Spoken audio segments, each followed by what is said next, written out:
चलेगी नहीं चलेगी। नरेंद्र मोदी मुर्दाबाद मुर्दाबाद मुर्दाबाद। इस्तीफा दो शिक्षा मंत्री। आप अपन लीजिए, पढ़िए। ज्ञापन है सेवा महामहिम राज्यपाल महोदय उत्तर प्रदेश राजभवन लखनऊ द्वारा जिलाधिकारी जौनपुर। माननीय महोदय, जैसा कि आप अवगत हैं कि उत्तर प्रदेश के सभी स्कूलों में नए सत्र का प्रारंभ हो चुका है। उत्तर प्रदेश के निजी स्कूल पूरी तरह से मनमानी पर उतारू हो चुके हैं एवं विद्यालय को उन्होंने लूट का तंत्र बना दिया है। वे न सिर्फ मनमानी फीस वृद्धि कर रहे हैं बल्कि अपनी बताई गई दुकानों से ही किताबें और यूनिफॉर्म मनमाने दामों पर खरीदने के लिए अभिभावकों पर दबाव बना रहे हैं। आदरणीय महोदय, शिक्षा मंत्री मुर्दाबाद। बच्चों की शिक्षा के नाम पर लूट बंद करो। बच्चों की शिक्षा के नाम पर लूट बंद करो। बच्चों की शिक्षा के नाम पर लूट बंद करो। शिक्षा मंत्री होश में आओ। शिक्षा मंत्री होश में आओ। शिक्षा मंत्री होश में आओ। बीजेपी सरकार होश में आओ। शिक्षा मंत्री सरकार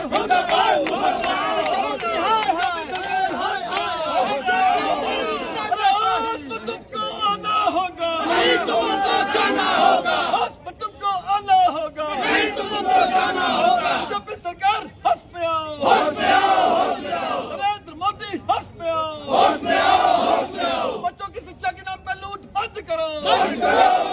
है आपकी क्या जनता की मांग को लेकर के आप उत्तर प्रदेश में निजी विद्यालयों के अंदर मनमानी तरीके से फीस या डोनेशन के नाम पर पैसा लिया जा रहा है। इस पर तुरंत रोक लगनी चाहिए, क्योंकि बहुत सारे ऐसे बच्चे हैं जो डोनेशन देकर के विद्यालय में एडमिशन नहीं ले सकते, जबकि वो अच्छे बच्चे होते हैं, लेकिन फिर भी वो गेट के बाहर खड़े रहते हैं। उनके माता पिता इस गर्मी में बाहर खड़े होकर के रोते हैं, गिड़गिड़ाते हैं और बच्चों का एडमिशन नहीं हो पाता, जैसे जौनपुर के कई विद्यालयों में आपने देखा होगा। ये सिर्फ जौनपुर का ही नहीं बल्कि पूरे उत्तर प्रदेश की ये स्थिति है।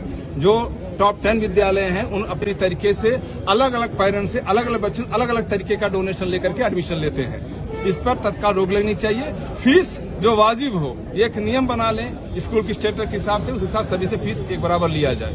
कुछ स्कूल ऐसे हैं जो नर्सरी जैसे एकदम स्टार्टिंग जो क्लास होती है बच्चों की, प्ले ग्रुप का जो होता है, उसकी फीस इतनी है कि जो उमानाथ सिंह इंजीनियरिंग सरकारी इंजीनियरिंग कॉलेज है उसकी फीस के बराबर है 1 साल की सेमेस्टर। मैं पर्टिकुलर किसी विद्यालय का नाम लेना तो उचित नहीं होगा। ये सारे विद्यालयों की स्थिति है, कोई 19 है, कोई 20 है, कोई कहीं कम है, कहीं ज्यादा है, लेकिन सबके बच्चों के ऊपर अत्याचार और अन्याय हो रहा है। इस पर तत्काल रोक लगनी चाहिए।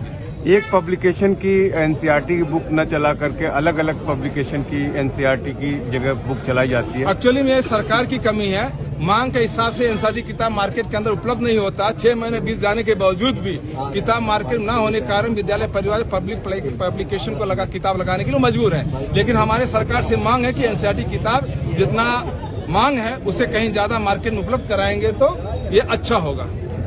आप अभी आंदोलन कर रहे हैं, एडमिशन बहुत सारे स्कूलों में हो चुके हैं, तो ऐसे में अभिभावकों को कैसे राहत मिलेगी? क्या फीस वापसी के लिए कोई बात होगी?